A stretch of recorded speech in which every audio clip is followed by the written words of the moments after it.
예, 우리가 지난 3주 동안 살펴본 대로 데살로니가 교회는 바울이 불과 3주 동안 머물면서 복음을 전해가지고 세워진 교회였습니다. 그러나 그럼에도 불구하고 이 데살로니가 교회는 많은 환난과 핍박 가운데서도 믿음의 역사를 이루고 사랑의 수고를 아끼지 않고 소망 가운데 인내하면서 살았어요. 그러니 이런 소식을 듣는 바울이 얼마나 참 대견하고 자랑스러웠겠습니까? 그 어떤 핍박에도 흔들리지 않고 어떤 유혹에도 넘어가지 않고 꿋꿋이 믿음 가운데 서 있는 데살로니가 교인들을 보면서 정말 그들을 위로해야 되겠다, 이런 생각으로 편지를 써서 보낸 것이 데살로니가 전서였다고 말씀드렸잖아요. 그 내용을 우리가 지난 3주 동안에 걸쳐서 자세히 살펴봤습니다. 그 편지에서 바울은 주님의 재림을 강조하면서 그들을 위로했던 거예요. 우리 주님이 이제 다시 오신다. 그러니 그 주님의 날을, 그 주님의 때를 바라보면서 어렵고 힘들지만은 이겨내자, 이렇게 그들을 위로하고 격려했던 거예요. 그래서 데살로니가 전서를 보면은 매장 끝마다 주님께서 강림하신다, 우리 주님의 재림을 강조하고 있는 것을 보게 됩니다.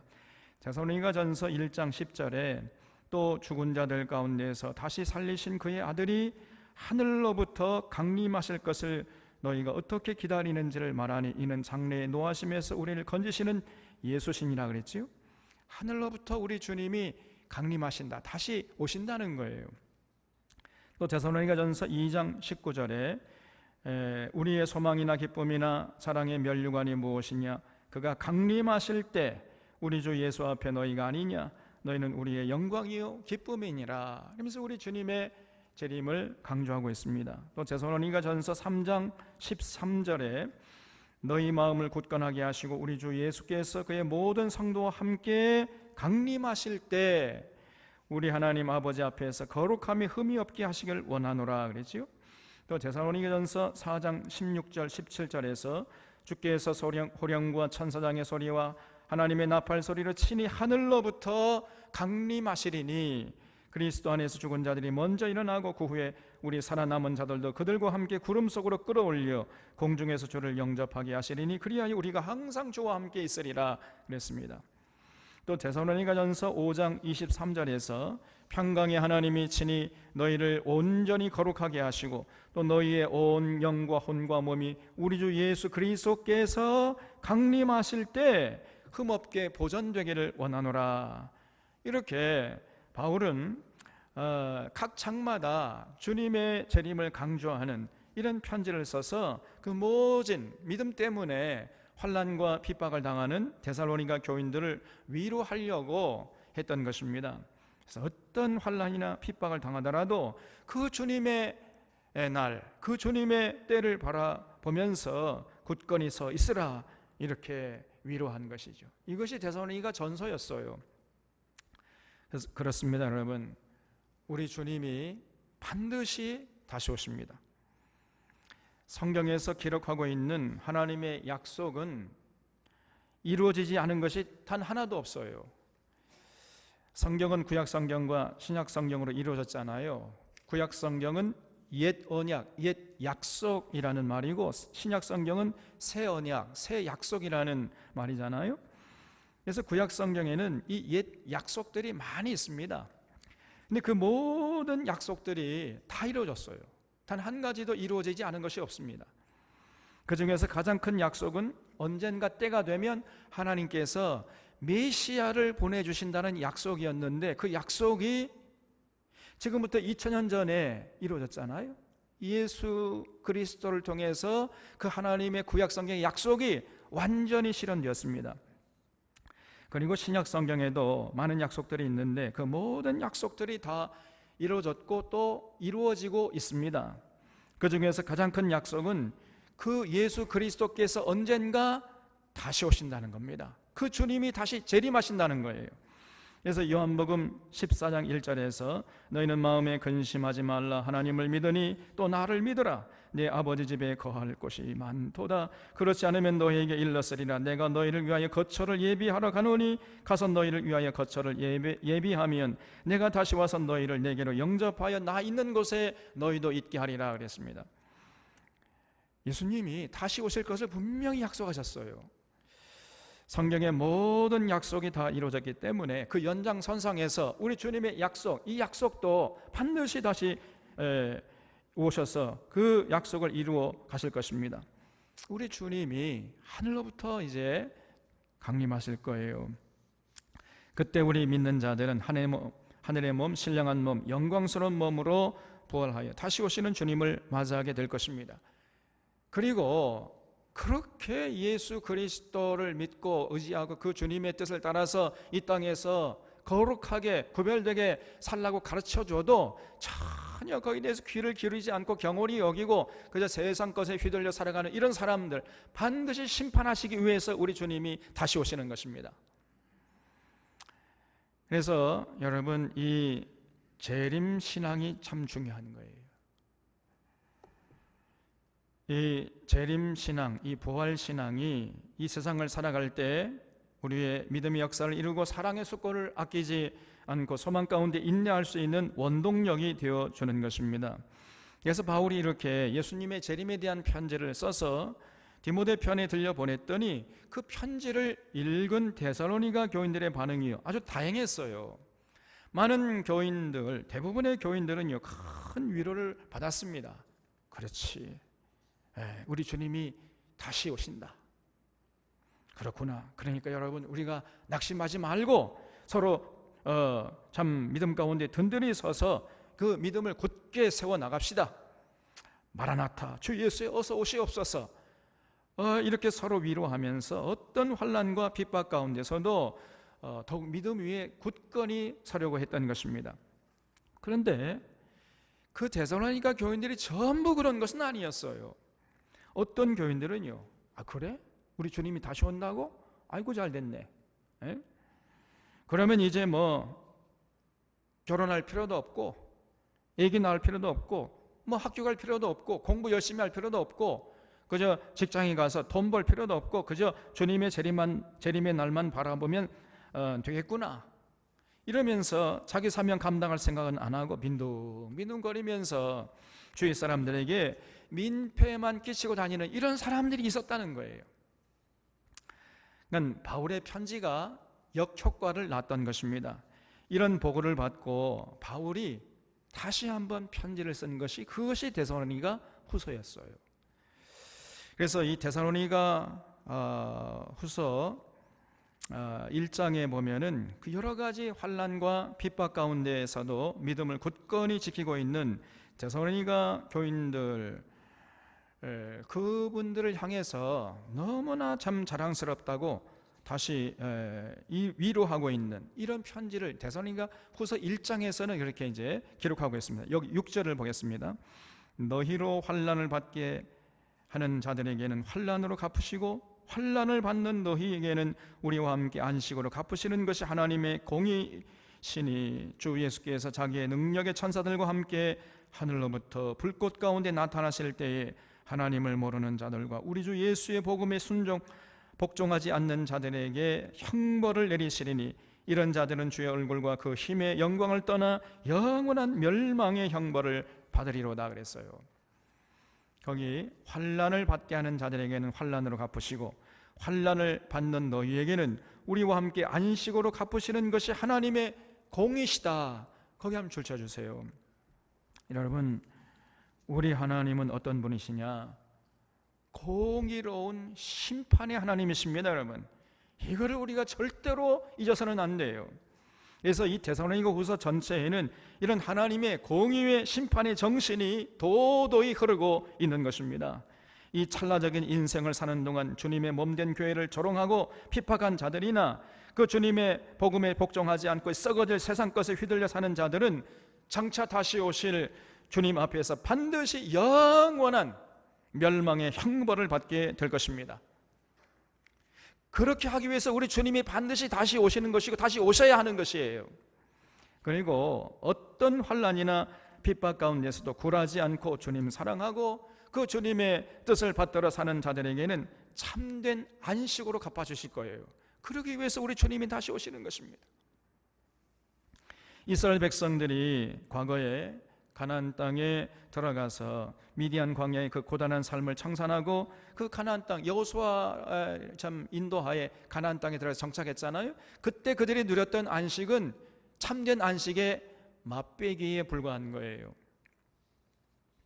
참된 안식은 인생이라는 광야를 믿음으로 이기는 자들에게 우리 주님께서 주시는 것입니다. 우리 주님이 주시는 안식이야말로 참된 안식이에요. 그래서 환난받게 한 자들에게는 환난으로 갚으시고 환난을 받은 자들에게는 참 안식으로 갚으실 것입니다. 여러분, 바울은 이런 하나님의 공의로운 심판을 위해 우리 주님이 반드시 재림할 것임을 전하면서 그들을 위로했던 거예요. 그리고 2장에서는 이 주님의 재림에 대해서 오해하고 있는 이 데살로니가 일부 교인들에게 그 오해를 풀어주기 위해서 좀 더 자세하게 주님이 어떤 역사적인 과정을 거쳐서 다시 오실 것인가, 여기에 대해서 자세히 말씀하고 있습니다. 1절을 보겠습니다. 2장 1절에 형제들아, 우리가 너희에게 구하는 것은 우리 주 예수 그리스도의 강림하심과 우리가 그 앞에 모임에 관하여 영으로나 또는 말로나 또는 우리에게서 받았다 하는 편지로나 주의 날이 이르렀다고 해서 쉽게 마음이 흔들리거나 두려워하거나 하지 말아야 한다는 것이라 그랬어요. 거기 영으로나 또는 말로나, 거기에 줄 쳐주시기 바랍니다. 여러분, 어떤 사람들은 영으로 말하고 영으로 기도한다고 그러고 영으로 말한다는 사람들이 많잖아요. 지금 한국교회 안에도. 근데 그런 사람들을 조심하라는 겁니다. 어떤 사람은요, 방언하고 통역하고 막 이렇게 영어로 말한다고 해요. 그러면 이제 보통 사람들은요, 저 사람이 저렇게 영어로 말하고 영어로 기도하니까 저 사람이 말하는 건 전부 다 진리가 아니겠느냐 이러면서 거기에 다 속아 넘어가요. 그건 어리석은 자라는 것입니다. 여러분, 방언하고 통역하고 이렇게 영어로 말하는 자들이 아무리 뭐 주장한다 할지라도 절대로 거기에 속아 넘어가지 말라는 거예요. 그 사람들은 이제 자기들이 영어로 말하고 영어로 기도했더니 뭐 주님이 몇 년 몇 월 몇 시에 재림하신다 이렇게 주장한다 할지라도 거기에 절대로 속아 넘어가면 안 된다는 것입니다. 지금부터 약 30년 전에 한국교회에서 그런 일들이 있었어요. 진짜로. 소위 그 이장림 목사라는 사람이 이끄는 다가올 미래를 준비하라, 이 다미 선교회라는 그게 있었습니다. 그래서 이런 시한부 종말론자들이 나타나서 한국교회를 어지럽혔어요. 그들은 1992년 10월 28일 날 자정에 우리 주님이 재림하신다 이렇게 주장했습니다. 근데 이렇게 주장하는 사람들이 전부 방언하는 사람들이에요. 방언 기도하고 뭐 방언하고 자기들이 방언하는 것을 이제 통역까지 하는 자들이라 이렇게 자기들이 주장했어요. 그래서 자기 방언하고 통역해 봤더니 우리 주님이 1992년 10월 28일에 자정에 분명히 오신다는 것입니다. 그때 이 대표적인 사람이 종로의 그 숭인동에 살고 있었던 이 하방이라 하는 이 중3짜리 그 청소년이 자기가 이제 방언 받고 그 방언 기도하고 또 통역까지 해보니까 분명히 예수님이 1992년 10월 28일 자정에 오신다는 거예요. 이렇게 주장했습니다. 그러니까 사람들이 뭐 어른들이 그렇게 주장한다고 하면 무슨 꿍꿍이 속에 있어서 뭐 그런 주장을 할지 몰라도 저런 그 청소년이 무슨 꿍꿍이 속에 있어가지고 저런 주장을 하겠느냐 그러면서 많은 사람들이 믿었어요. 게다가 부산에는 또 권미나라고 하는 이 처녀 예언자가 등장해가지고요, 자기도 방언의 은사, 예언의 은사를 받았다고 하면서 똑같은 주장을 되풀이했습니다. 전부 1992년 10월 28일 날 자정에 주님이 오신다는 거예요. 이들이 다 영어로 말한다 그랬습니다. 자기 이성으로 말하는 것이 아니고 성경 공부를 해서 그 결론을 말하는 것이 아니라 전부 성령 받아서 한다는 거예요. 자기들이. 성령 받아가지고 자기들이 방언이 터지고 방언 기도하고 그걸 통역까지 해보니까 결론이 1992년 10월 28일 날 주님이 재림하신다는 것입니다. 그러니까요, 수많은 사람들이 야, 저거는 틀림없다 저거. 이렇게 많은 사람들이 현혹되어 가지고 믿었어요. 심지어 목회자들까지도 그렇게 믿었습니다. 저렇게 영으로 말하니까 틀림이 없다. 그러면서 목회자들도 다 넘어갔어요. 그런데 그래서 거기에 넘어간 사람들이 그때 한 20만 명 이상이 넘었습니다, 여러분. 갑작스럽게. 거기에는 목사도 있고 장로도 있고 권사도 있고 뭐 별별 사람 다 있어요. 그런데 여러분, 어떻게 됐습니까? 우리 주님이 재림하셨습니까? 아니잖아요. 그러니까 그들이 했던 방언과 예언 전부 다 가짜였습니다. 자기들이 성령 받아서 뭐 방언이 터지고 방언 기도하고 예언했다, 전부 다 가짜인 거예요. 근데 사실은요, 이런 시한부 종말론자들의 원조, 이런 그 신비주의자들의 원조는요, 미국에서 온 겁니다, 여러분. 대부분 사악한들 미국에서 오는 거예요. 이게. 미국 교회에 윌리엄 밀러라는 사람이 있었습니다. 그 사람이 1843년 3월 21일 날 우리 주님이 재림하신다 이렇게 떠버리고 다녔습니다. 자기가 성경을 보고 연구한 결과 틀림없이 1843년 3월 21일에 우리 주님이 다시 오신다는 거예요. 근데 물론 틀렸죠. 오시지 않았잖아요. 엉터리였습니다. 그러니까 그 밀러의 추종자 중에 사무엘 노스라는 사람이 있었는데, 그 사람이 우리 선생님, 우리 스승 이 밀러가 틀릴 리가 없는데 이게 어찌 된 일이지 해가지고 다시 정밀하게 계산해 봤더니 약간의 계산 착오가 있었다는 거예요. 밀러가 태음력으로 계산했어야 하는데 태양력으로 계산하는 바람에 약간의 착오가 있었다는 겁니다. 그래서 태음력으로 다시 계산해 봤더니 그 이듬해 1844년 10월 20일 나팔절에 오신다는 거예요. 이 날에 반드시 주님이 재림하신다, 이번엔 틀림없다 이렇게 외쳤어요. 그래서 그때도 수많은 사람들이 그 말을 믿고 거기에 다 넘어가 버렸습니다. 그때 이 밀러의 추종자들은요, 우리 주님 맞이하기 위해서 이제 흰 옷을 입고 주님 오실 때 나팔을 불려고 나팔을 전부 다 사가지고 모인 거예요. 근데 그때 사람들이 너도 나도 다 나팔을 사고 흰 옷을 입고 막 어느 한 장소에 모이니까 어떤 주정뱅이가 자기도 나팔 사가지고요, 그 앞에서 그냥 나팔을 불어버렸다는 거예요.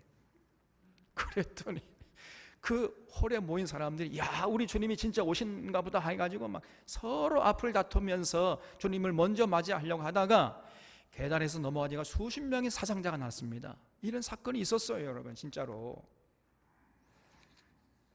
그래서 여러분, 영으로 말한다고 하는 사람들을 보면은요, 일단 의심부터 해야 됩니다.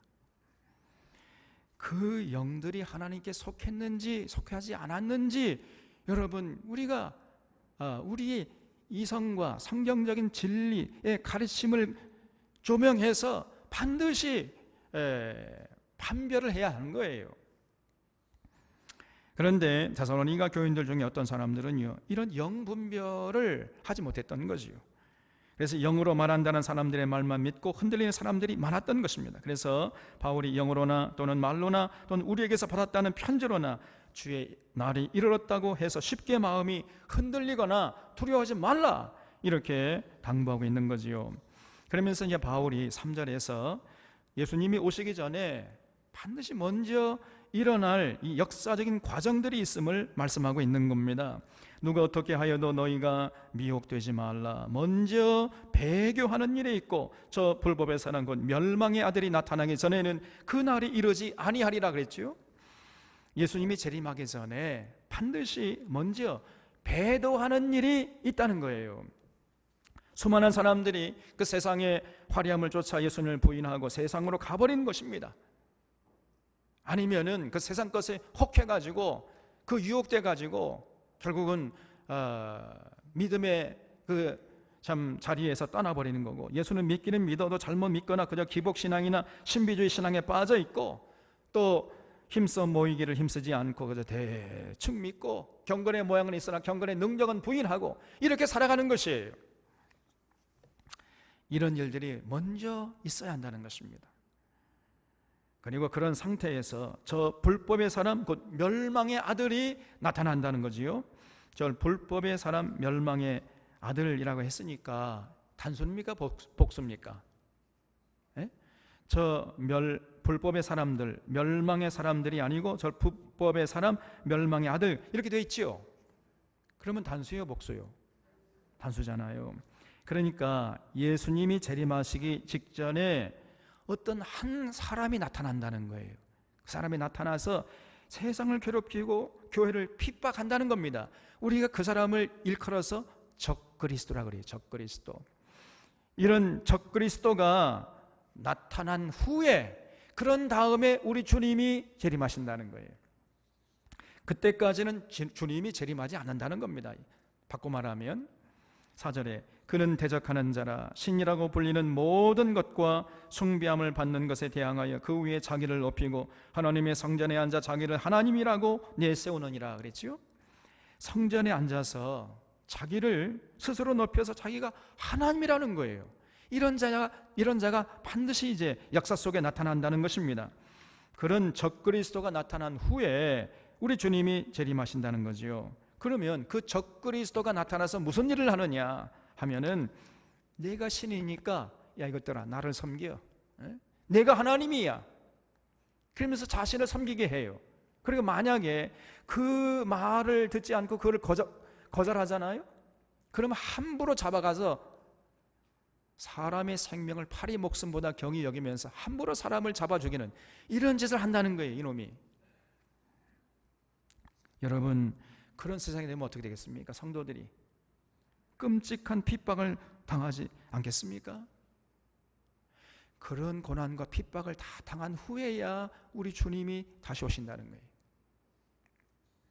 그래서 그 주님이 다시 오셔서 그 적그리스도를 잡아서 타는 유황불에 집어넣고 그 적그리스도의 그 말로 형용할 수 없는 혹독한 핍박 속에서도 믿음을 지켜낸 그 성도들은 참 안식 가운데 참 안식으로 인도하신다는 것입니다. 여러분. 또 9절에 악한 자의 나타남은 사탄의 활동을 따라 모든 능력과 표적과 거짓 기적과 불의의 모든 속임으로 멸망하는 자들에게 있으리니 그랬지요. 또한 주님이 재림하시기 전에 거짓 선지자들이 나타나고 적그리스도가 이제 최후로 나타나게 될 텐데 그런 자들이요 그냥 오는 게 아니라 굉장한 능력을 가지고 나타난다는 거예요. 거기 모든 능력과 표적과 거짓 기적과 불의의 모든 속임으로 거기 줄쳐주시기 바랍니다. 그러니까 여러분 이런 거짓된 자들이요 대단한 능력을 가지고 나타나는 겁니다. 그렇지 않으면 누가 거기에 넘어가겠어요. 굉장한 능력과 표적과 기적을 베풀 수 있는 그 권세를 가지고 나타나는 거예요. 그러니까 사람들이 거기에 그냥 꼼짝없이 넘어가게 되는 겁니다. 그런데 그 권세를 성령에게 받은 것이 아니라 사탄에게 받아서 행한다는 거예요. 그래서 하나님께서 이런 자들을 예수님 재림하기 전에 먼저 보내가지고 수많은 사람들을 유혹하게 하고 저항하면 핍박받게 하신 다음에 그 후에 주님이 재림하게 하신다는 겁니다. 그러면 여러분 한번 생각해 보세요. 왜 하나님이 예수님의 재림보다 그런 거짓 선지자들 적그리스도를 먼저 보내가지고 수많은 성도를 유혹하거나 핍박하게 한 후에 우리 주님이 재림하도록 이렇게 역사를 이끌어 가시냐 그 말이에요. 도대체가 하나님께서 아니 그런 거짓 선지자들 또 적그리스도를 보내시기 전에 먼저 예수님 재림하도록 그렇게 역사를 이끌어가면 좋잖아요. 그러면 수많은 성도들 그런 거짓 것들에게 미혹당하지 않을 것이고 핍박받지 않아도 될 것 아니겠습니까? 그런데 도대체 왜 그런 거짓 선자들 적그리스도를 먼저 보내가지고 수많은 사람들이 유혹을 받게 하거나 핍박을 받게 한 다음에 주님이 다시 오시게 이렇게 역사를 이끌어 가느냐 그 말이에요. 도대체가 10절 하반절에 거기에 대한 대답이 있어요. 이는 그들이 진리의 사랑을 받지 아니하여 구원함을 받지 못하리라. 이러므로 하나님이 미혹의 역사를 그들에게 보내사 거짓 것을 믿게 하심은 진리를 믿지 않고 불의를 좋아하는 모든 자들로 하여금 심판받게 하려 하심이라 그랬어요. 왜 하나님이 먼저 거짓된 이런 자들을 먼저 보내가지고 유혹하고 적그리스도를 보내서 핍박하는가 하면은 하나님의 공의로운 심판 때문이라는 거예요. 진리를 좋아하지 않는 사람들, 여전히 잘된다 복준다 하면 그저 아멘 하면서 기복신앙이나 번영신앙에 빠져있는 사람들이나 방언기도가 잘못됐다고 아무리 가르쳐줘도 여전히 그저 자기 멋대로 방언기도 한다고 하면서 신비주의에 빠져있는 이런 사람들을 심판하기 위함이라는 것입니다. 다시 말해서 하나님의 진리에는 전혀 관심도 없고 그저 자기 중심적으로 자기 욕심에 끌려 신앙생활하는 자들을 심판하기 좋게 한 곳에 모아놓기 위해서 먼저 하나님이 예수님 재림하기 전에 그런 거짓된 자들, 거짓 예언자들이나 적그리스도를 먼저 보내신다는 거예요. 여러분, 이 집마다 쓰레기통이 있잖아요. 왜 쓰레기통을 여러분 집마다 두는 겁니까? 쓰레기가 여러 곳에 이렇게 흩어져 있으면 더러워지잖아요. 그리고 쓰레기 버릴 때 힘들잖아요. 쓰레기는 한 곳에 쓰레기통에 모아놔야 더러워지지도 않고 버릴 때 쉽게 그것만 갖다 버리면 되니까, 그래서 쓰레기통을 마련해 두는 거 아닙니까? 마찬가지라는 거예요.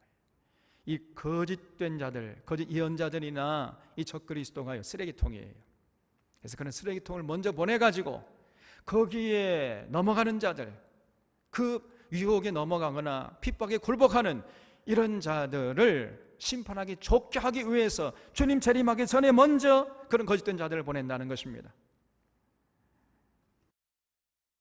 그래서 하나님의 진리를 추구하지 않고 신앙을 세곡거리나 자신들의 욕망거리로 전락시킨 자들을 심판하기 좋게 하기 위해서, 다시 말하면 이 쭉정이들이나 가라지들을 한 쓰레기통에 한 대 모아놓기 위해서 그런 거짓된 자들을 먼저 보내신다는 거예요. 그래야 우리 주님이 다시 오실 때 여러분 심판하기 좋을 건 아니겠습니까? 거기 모여있는 자들만 딱 갖다 버리면 되니까. 다 섞여 있으면요, 우리 주님도 이 심판하기 참 어려울 거 아닙니까? 쭉쟁이하고 알곡이 섞여 있으면 참 곤란하잖아요. 여러분, 얼마나 무서운 말씀인지 알 수가 없습니다. 그러므로 어떤 자들이 와서 대단한 능력과 표적을 보일지라도 절대로 거기 따라가면 안 돼요. 아니, 오히려 그런 능력을 행하기 때문에 정말 살고 싶으면 그런 사람들로부터 멀리 멀리 도망쳐야 돼요. 그런데 많은 사람들이 방언 받게 해준다, 방언 터지게 해준다, 그러면요 막 혹해가 구름처럼 몰려든다니까요. 굉장한 표적과 이적을 보여준다 하면요, 거기 하나님이 계신가 보다, 그냥 성령님이 거기 강림하신가 보다, 그러면 우르르 몰려다닙니다. 진실로 어리석은 자들이에요. 예수님께서 말씀하시기를 이 악하고 음란한 세대가 이적과 표적을 구하는도다 그러면서 탄식하셨잖아요. 그러니까 악하고 음란한 자들일수록 자꾸만 표적과 이적을 구하는 것입니다.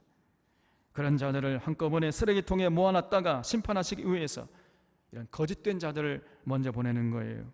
그러므로 참 신앙의 소유자들은요, 절대로 그런 데 빠지면 안 됩니다. 그런 모습을 경계하고 신앙의 관심과 열정을, 여러분 우리 주님이 재림하신다는 그 재림신앙에 확고히 서면서도, 그렇기 때문에 오히려 성경의 진리를 깨달으려고 하고 진리를 무장해서 진리 따라 살려고 하는데 여기에 신앙의 모든 열정을 불태우는 거예요.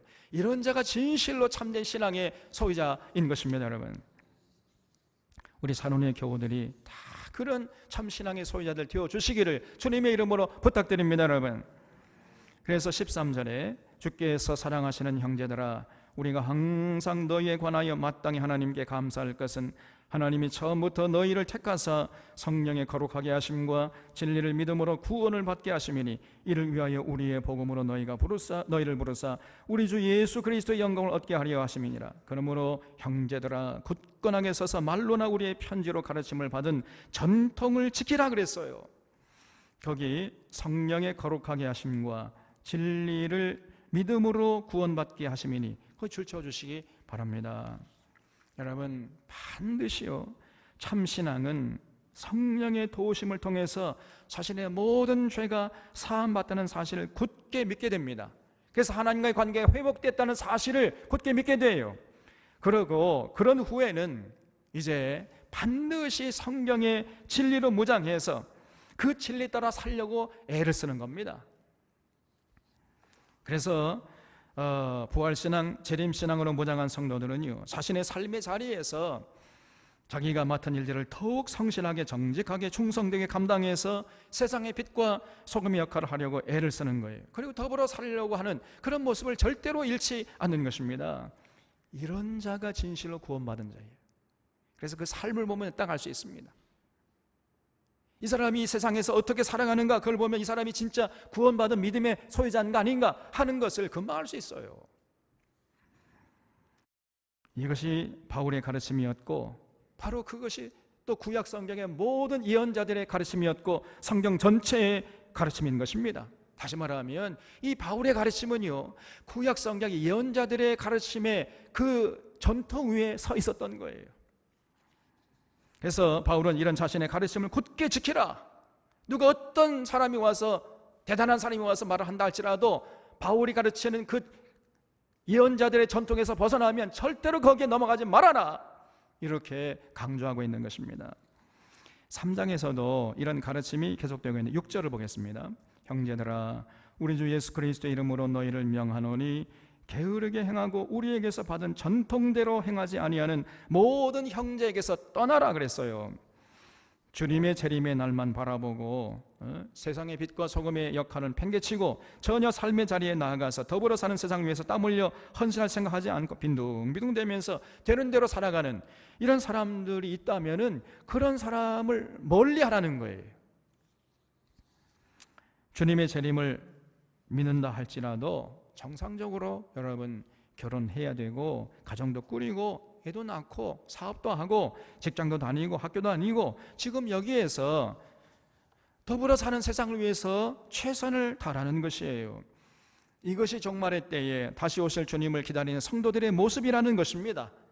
또 8절에 누구에게서든지 음식을 값없이 먹지 않고 오직 수고하고 애써 주야로 일함은 너희 아무에게도 폐를 끼치지 아니하려 함이니 우리에게 권리가 없는 것이 아니요 오직 스스로 너희에게 본을 보여 우리를 본받게 하려 함이니라 그랬죠. 바울은요, 이런 부활신앙과 재림신앙 위에 굳게 서 있었지만은 뭐 그렇다고 해가지고 빈둥빈둥 놀고 먹지 않았잖아요. 아무에게서도 음식을 값없이 먹지 않고 취하로 땀 흘려 일했어요. 근데 그렇게 한 이유가 뭐냐? 이웃에게 민폐를 끼치지 않기 위함이라는 것입니다.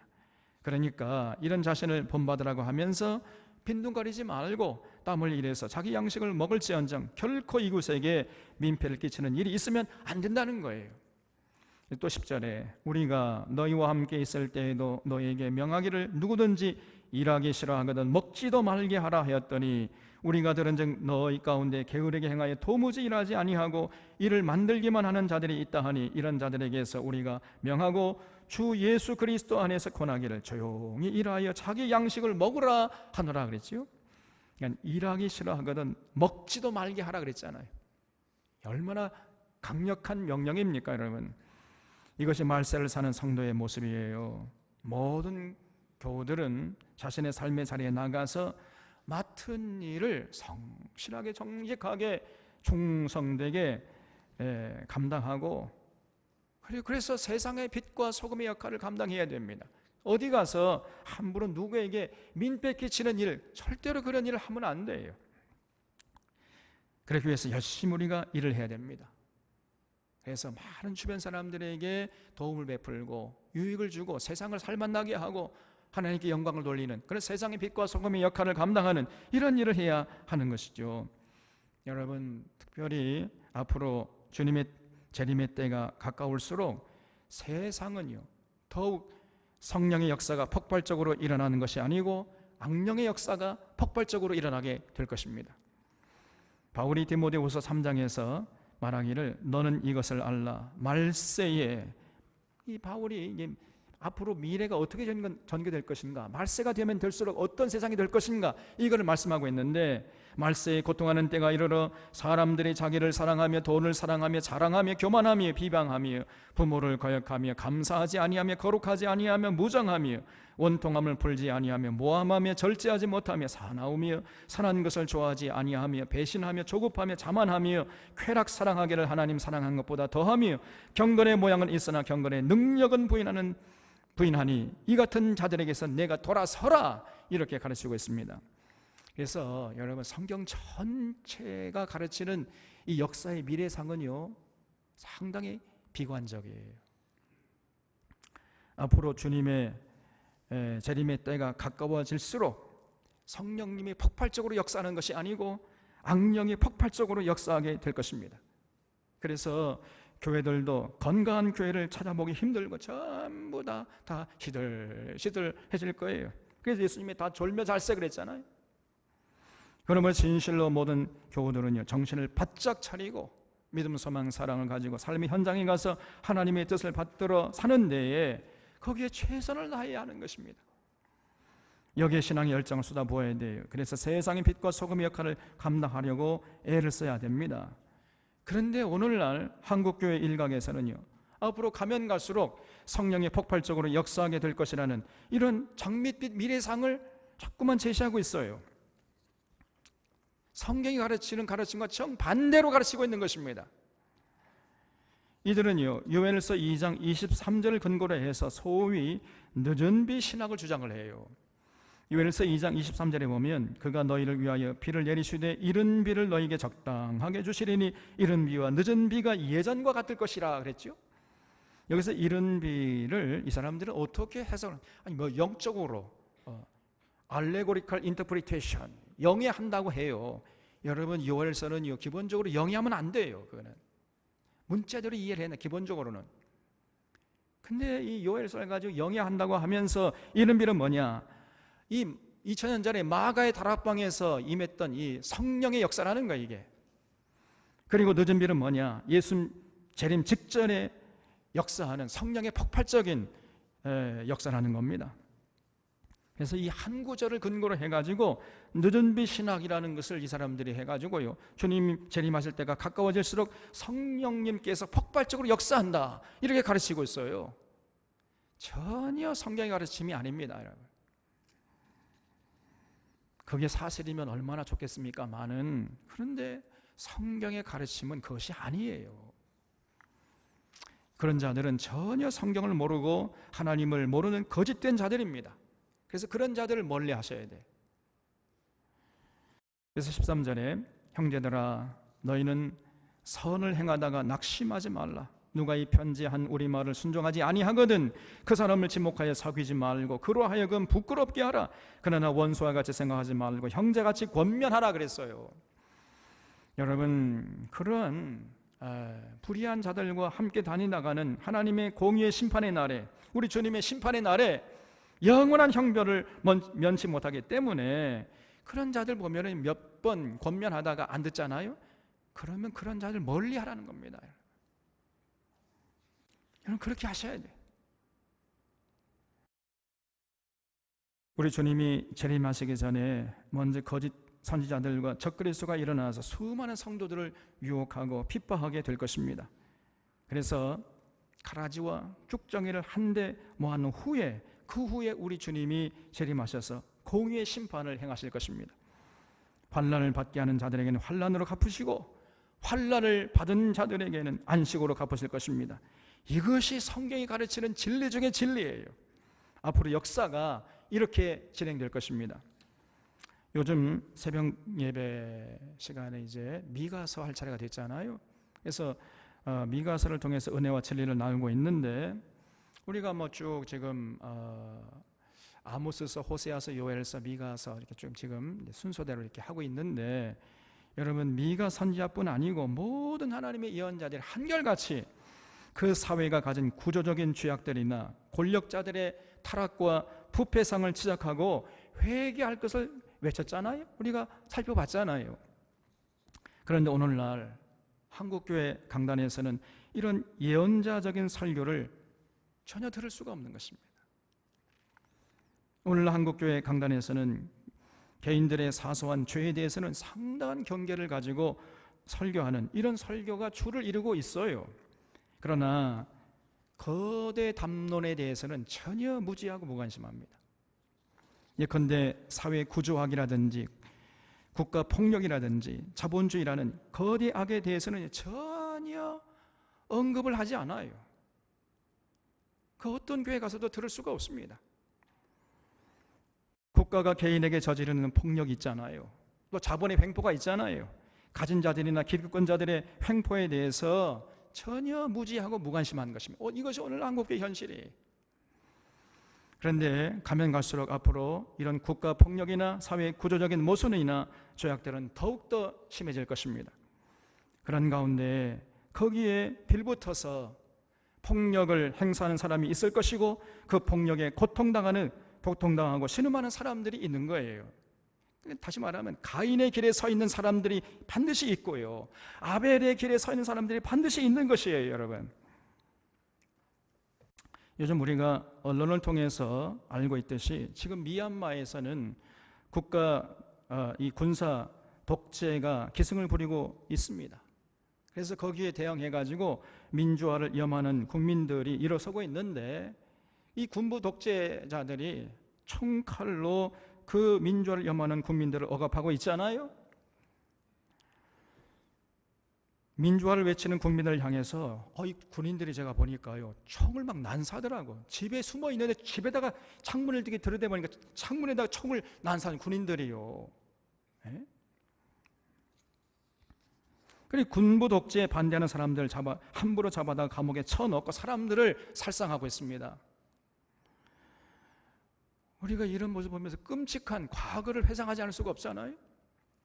과거 40년 전에 광주에서 전두환 일당이 광주 시민들을 학살한 만행을 똑같이 지금 저 미얀마에서 군부 독재자들이 하고 있는 것입니다. 여러분, 그 40년 전에 우리가 그 광주 민주항쟁할 때 우리도 광주에서 무슨 일이 일어나고 있는지 까맣게 몰랐잖아요. 광주 밖에서는요, 어떤 일이 지금 벌어지고 있는지 광주에서 밖에 있는 사람들은 전혀 몰랐습니다. 왜냐? 이 전두환 일당들이 언론을 다 통제했기 때문이에요. 그러니까 광주에 공산군이 내려와 가지고 폭동을 일으키고 여기에 광주 시민들이 지금 합세하고 있다, 이런 유언비어가 파다하게 퍼지지 않았습니까? 지금도 그렇게 믿고 있는 사람들이 많아요. 사실은 기가 막힙니다. 그때 대부분의 광주 시민들은 이 국가의 폭력에 얼마나 큰 피를 흘렸는지 그 고통은 헤아릴 수가 없어요. 그러나 광주 시민들이 전부 다 그런 고통을 당하는 건 아니에요. 사실은 그 와중에서도 그런 폭력을 외면하고 오히려 그런 폭력자들에게 빌붙어 가지고 자기 안위를 도모하는 이런 광주 사람들도 있었던 거예요. 여러분, 그런 자들이 지금은 교묘하게 신분 세탁을 해가지고 여전히 그저 세상 떵떵거리고 살고 있지만은 결국은요, 우리 주님의 공의로운 심판은 절대로 피하지 못할 것입니다.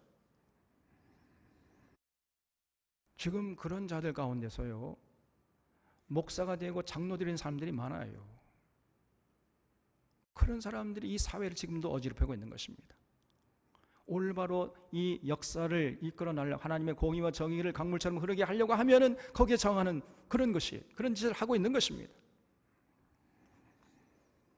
그래서 여러분, 주님 앞에 서기 전에 그런 자들은 빨리 회개해야 돼요. 제가 볼 때 그런 자들 거의 회개하지 않을 겁니다. 그래서 미얀마에서도 똑같은 일이 지금 벌어지고 있어요.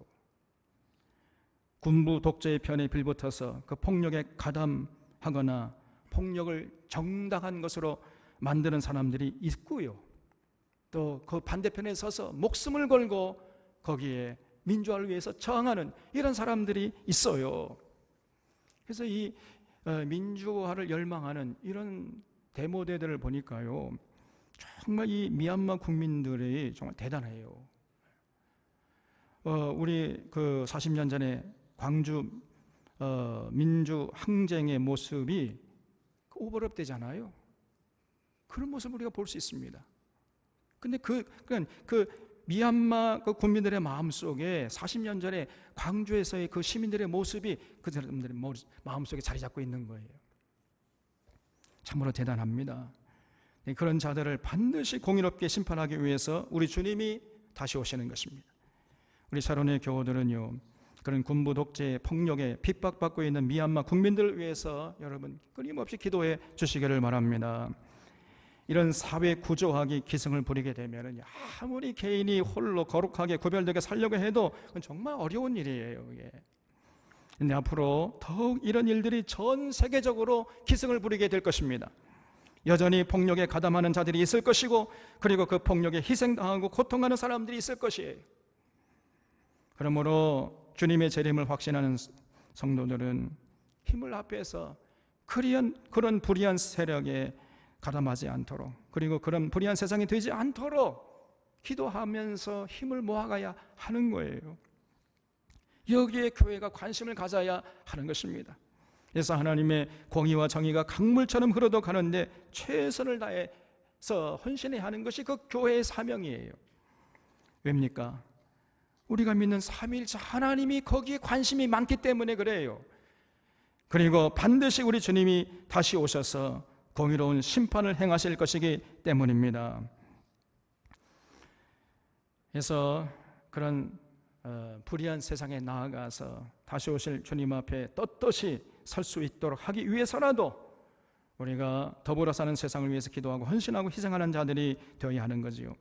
그래서 그런 자들이 바로 우리 주님의 그 재림의 날에, 그 주님의 심판의 날에 참 안식으로 인도함 받게 될 것입니다.